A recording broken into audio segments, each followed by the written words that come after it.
안녕하세요, 토리절입니다. 이번 시간에는 금융 시리즈 마지막 증권에 대해서 한번 분석해 보도록 하겠습니다. 제 평소 관심 분야니까 조금은 도움 되시길 바라겠습니다. 그럼 지금 바로 가시죠! 2020년 1월 주식 거래 계좌가 3천만 개 돌파를 눈앞에 두고 있습니다. 2015년 2천만 개를 넘고 2019년에는 233만 개가 증가해 2020년 1월 16일 기준 주식 거래 활동 계좌 수는 2,944만 9,700개에 달한다고 합니다. 참고로 중과 추세는 서브프라임 모기지론의 버블 증시가 폭발하던 2009년 385만 9,758개 이후 10년 만에 최대치를 기록한 것이라고 합니다. 사실 미중 무역 분쟁으로 인해 코스피가 지지부진하면서 실적 예상이 낙관적이진 않았지만 미국 등 해외 증시가 화랑으로 해외 주식 거래가 늘어 증대가 될 수 있었어요. 해외 주식 거래 수요를 겨냥한 증권사들의 판촉 경쟁이 치열해지면서 기존의 해외 주식 거래용으로 다른 증권사의 계좌를 새로 개설한 것도 증대 효과에 기여했다고 합니다.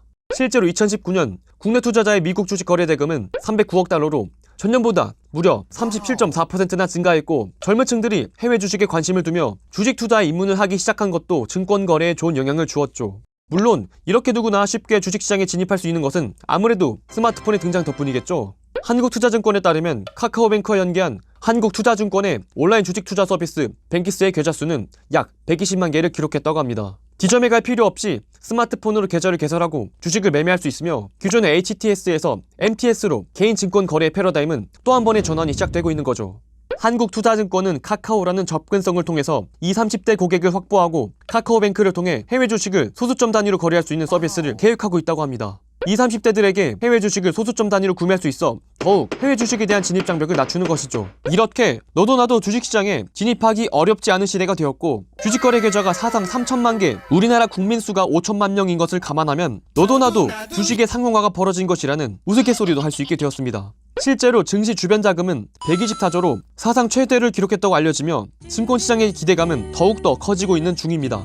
그렇다면 이 같은 증권에 대한 사회적 관심과 좋은 흐름 속에서 증권업계의 실적은 어땠을까요? 우선 국내 증권사들의 실적을 확인해보기 전에 다들 아시겠지만 증권업계의 수익구조를 잠깐만 살펴보겠습니다. 상세하게 설명하면 너무 이야기가 길어지니 간단하게 개괄적으로만 설명을 드릴게요. 증권회사들의 이익은 크게 이렇게 나눠집니다. 위탁매매, 자기매매, 인수주선, 펀드매매, 자산관리인데, 우리나라 증권회사는 수익에서 특히 위탁매매, 흔히 브로커리지라고 부르는 매매 수수료를 통해서 대부분의 수익을 창출합니다. 쉽게 표현하면 수수료로 벌어가는 돈이 당기순이익의 절반가량을 차지해요. 하지만 최근 MTS 등을 통한 온라인 거래가 일반화가 되고 경쟁적인 수수료 인하 정책 등이 지속되어 전체 수익에서 차지하는 비중이 빠르게 줄고 있습니다. 실제로 2018년 기준 금융감독원 금융통계정보 시스템에 따르면 자기자본 4조 원 이상의 대형 증권사 미래에셋테유, NH투자증권, KB증권, 하나투자증권, 삼성증권의 위탁매매 수수료는 전체 수수료에서 차지하는 비중이 56.7%에서 47.1%로 가파르게 하락하고 있는 중입니다. 이렇게 브로커리지 수익이 감소하는 상황 속에서 국내 주요 증권사들의 실적을 확인해보면 우려와는 다르게 자기자본 상위 10대 증권사 중 8개사가 사상 최대 순이익을 갱신했다고 합니다. 2019년 순이익은 IB 부문의 호조를 입어 전년보다 20%가량 급증했어요. 금융투자협회에 따르면 2019년 12월 결산법인 50개 증권사의 별도 재무제표 기준 2019년 기준 당기순이익은 4조 7,726억 원으로 2018년 4조 166억 원 대비 19.1%가 증가한 것으로 집계가 되었습니다. 증권사들은 자본력을 활용해 부동산 금융, 대체투자, 인수금융 등 IB 부문을 적극 공략하며 가시적인 성과를 거둘 수 있었어요. 수익 다각화 실현을 통해 브로커 리지 등의 증시 영향을 최소화하고 기업 금융 부문에 집중한 결과였죠. 대형 증권사들은 IB 부문의 성장세를 뒷받침하기 위해 적극적으로 자기 자본 규모를 늘려가고 있는 추세입니다. 물론 수익 구조를 자세히 살펴보면 대표적인 국내의 최대 증권회사인 미래에셋대우를 예로 말씀을 드리겠습니다. 2019년 미래에셋대우의 브로커리지 순영업수익은 3,432억 원으로 2018년 브로커리지에서 4,601억 원의 수익을 낸 것에 비해 25.4%나 감소했습니다. 앞서 말씀드린 것처럼 다행히 IB와 기업 여신 등을 통해 수익을 보존해내면서 실적을 선방할 수 있었어요. 역시 미래를 보시는 증권형들이라 금융권 중에서는 그래도 가장 미래에 대한 적절한 대처를 하고 계셨던 것이죠.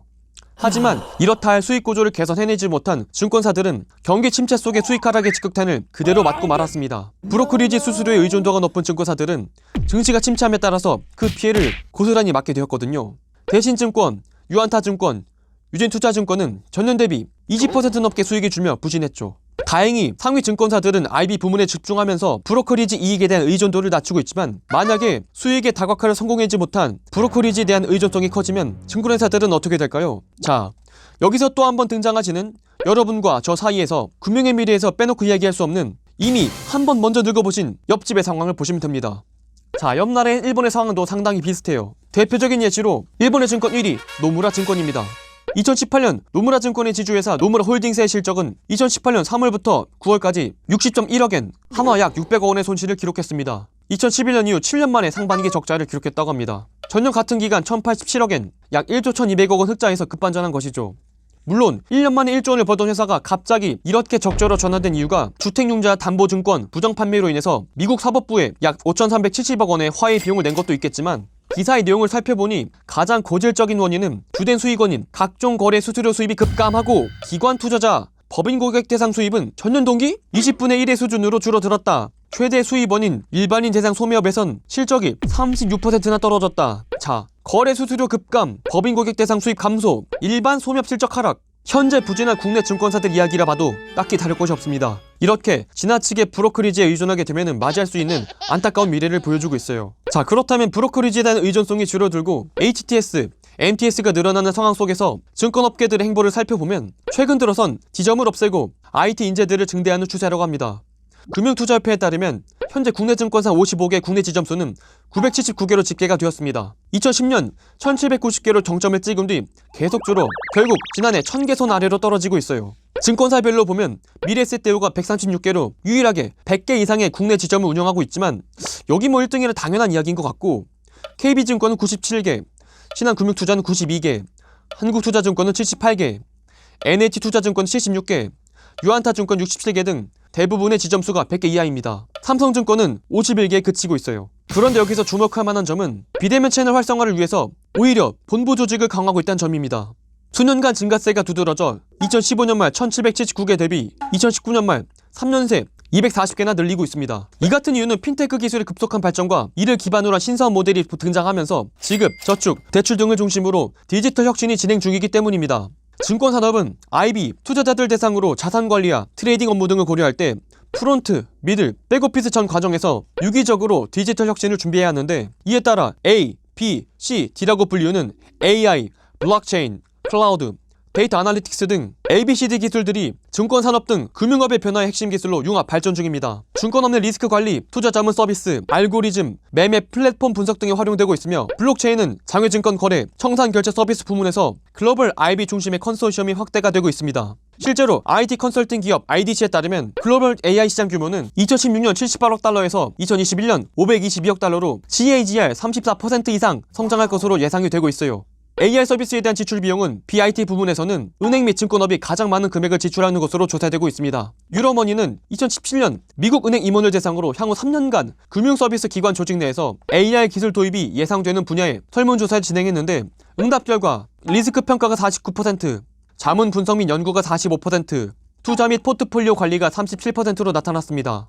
현재 증권사를 포함한 금융산업에서는 업무 자동화, 리스크 분석과 컴플라이언스, 신용평가, 자산운용 부문에서 AI 기술을 활용 중입니다. 자료 공유, 고객 식별 문서 분석 등의 업무에 머신러닝 등을 기반으로 자동화를 통해 생산성을 높이고, 신용평가와 관련하여 AI 기술을 활용 시 고객의 금융정보뿐만 아니라 비금융정보 등을 활용해 포괄적으로 분석하여 기존 시스템 대비 다양한 고객이나 기업의 정보를 세분화하여 평가하고 있습니다. ICT 기술로 인해서 금융서비스의 주도권이 금융회사 중심에서 금융소비자 중심으로 넘어갔고, 이에 증권사들은 금융산업 전반에서 IT를 접목시키며 혁신의 속도를 증대시키고 있습니다.